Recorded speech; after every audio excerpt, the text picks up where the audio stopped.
संस्कारी बहू शिक्षाप्रद कहानी। एक धनी सेठ के 7 बेटे थे। 6 का विवाह हो चुका था। 7वीं बहू आई। वह सत्संगी माँ बाप की बेटी थी। बचपन से ही सत्संग में जाने से सत्संग के सुसंस्कार उसमें गहरे उतरे हुए थे।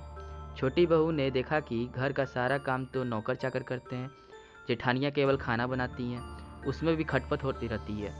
बहू को सुसंस्कार मिले थे कि अपना काम स्वयं करना चाहिए और प्रेम से मिलजुल कर रहना चाहिए। अपना काम स्वयं करने से स्वास्थ्य बढ़िया रहता है। उसने युक्ति खोज निकाली और सुबह जल्दी स्नान करके शुद्ध वस्त्र पहनकर पहले ही रसोई में जा बैठी। जेठानियों ने टोका, लेकिन फिर भी उसने बड़े प्रेम से रसोई बनाई और सबको प्रेम से भोजन कराया। सभी बड़े तृप्त और प्रसन्न हुए। दिन में सास छोटी बहू के पास जाकर बोली, बहू, तू सबसे छोटी है, तू रसोई क्यों बनाती है? तेरी 6 जेठानियाँ हैं। बहू बोली, माँ जी, कोई भूखा अतिथि घर आ जाए तो उसको आप भोजन क्यों कराते हो? बहू, शास्त्रों में लिखा है कि अतिथि भगवान का स्वरूप होता है। भोजन पाकर वह तृप्त होता है तो भोजन कराने वाले को बड़ा पुण्य मिलता है। माँ जी, अतिथि को भोजन कराने से पुण्य होता है तो क्या घर वालों को भोजन कराने से पाप होता है? अतिथि में भगवान का स्वरूप है तो घर के सभी लोग भी तो भगवान का स्वरूप हैं, क्योंकि भगवान का निवास तो जीव मात्र में है। और माँ जी, अन्न आपका, बर्तन आपके, सब चीज़ें आपकी हैं।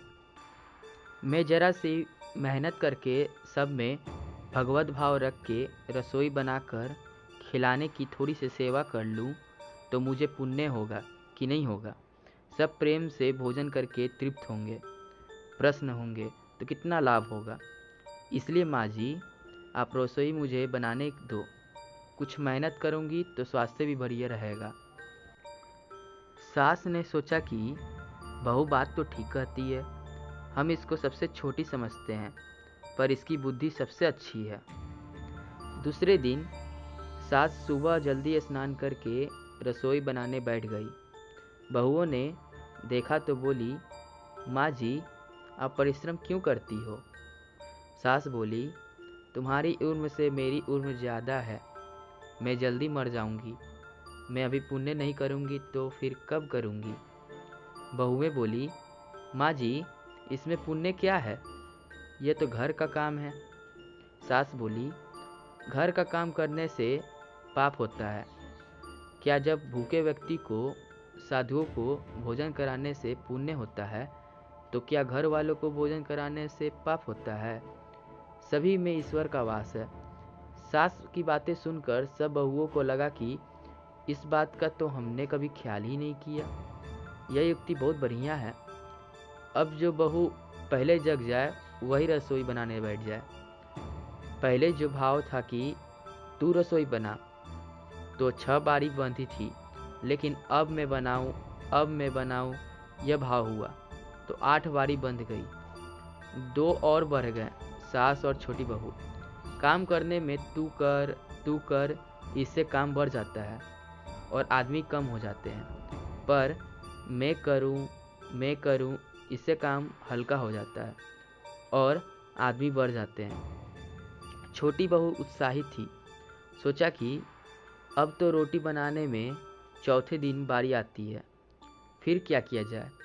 घर में गेहूं पीसने की चक्की पड़ी हुई थी। उसने उससे गेहूं पीसने शुरू कर दिए। मशीन की चक्की का आटा गर्म गर्म बोरी में भर देने से जल जाता है। उसकी रोटी स्वादिष्ट नहीं होती है, लेकिन हाथ से पीस गया आटा ठंडा और अधिक पौष्टिक होता है तथा उसकी रोटी भी स्वादिष्ट होती है। छोटी बहू ने गेहूं पीसकर उसकी रोटी बनाई तो सब कहने लगे कि आज तो रोटी का जायका बड़ा विलक्षण है। सास बोली, बहू, तू क्यों गेहूं पीसती है? अपने पास पैसों की कमी नहीं है। माँ जी, हाथ से गेहूं पीसने से व्यायाम होता है और बीमारी नहीं आती है। दूसरा, रसोई बनाने से भी ज़्यादा पुण्य गेहूं पीसने का है।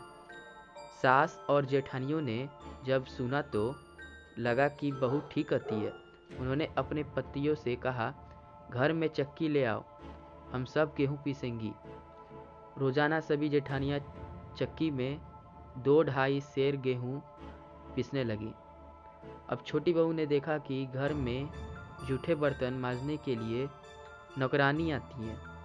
अपने जूठे बर्तन हमें स्वयं साफ करने चाहिए, क्योंकि सपने ईश्वर है, तो कोई दूसरा हमारा जूठा क्यों साफ करे। अगले दिन उसने सब बर्तन मांज दिए। सास बोली, बहू विचार तो कर, बर्तन मांजने से तेरा गहना घिस जाएगा, कपड़े खराब हो जाएंगे। माँ जी, काम जितना छोटा उतना ही उसका महत्व ज़्यादा। पांडवों के यज्ञ में भगवान श्री कृष्ण ने जूठी पतले उठाने का काम किया था। दूसरे दिन सास बर्तन मांजने बैठ गई। उसको देख के सब बहुएं ने बर्तन मांजने शुरू कर दिए। घर में झाड़ू लगाने नौकर आता था। अब छोटी बहू ने सुबह जल्दी उठकर झाड़ू लगा दी। सास ने पूछा, बहू झाड़ू तूने लगाई है? माँ जी, आप मत पूछिए, आपको बोलती हूँ तो मेरे हाथ से काम चला जाता है। झाड़ू लगाने का काम तो नौकर का है, तू क्यों लगाती है? माँ जी, रामायण में आता है कि वन में बड़े बड़े ऋषि मुनि रहते थे, लेकिन भगवान उनकी कुटिया में न जाकर पहले सबरी की कुटिया में गए, क्योंकि सबरी रोज चुपके से झाड़ू लगाती थी, पंपसार का रास्ता साफ करती थी कि कहीं आते जाते ऋषि मुनियों के पैरों में कंकड़ न चुभ जाए।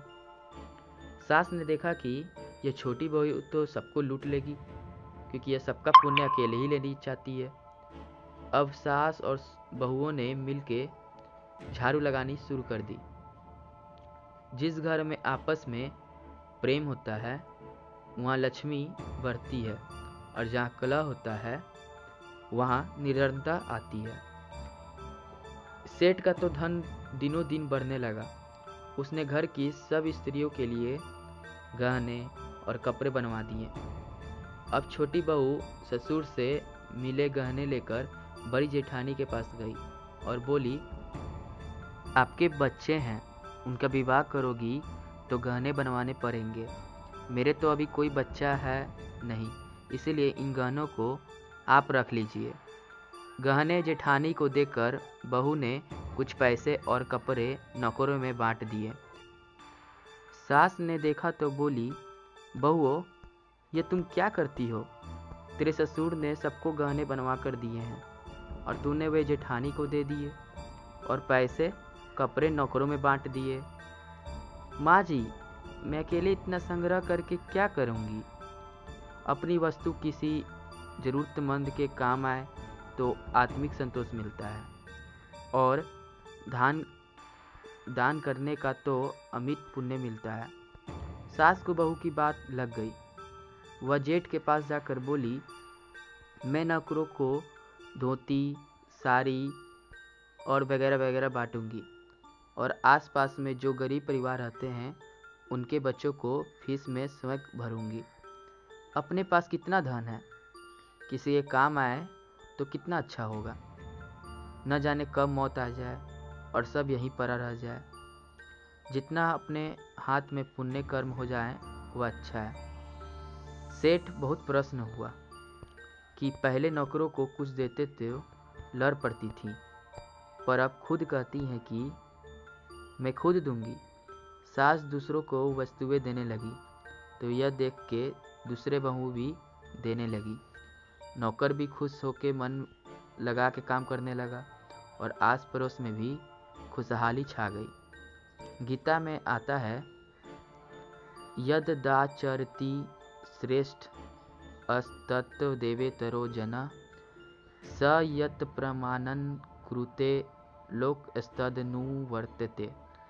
श्रेष्ठ मनुष्य जो आचरण करता है दूसरे मनुष्य वैसा ही करते हैं।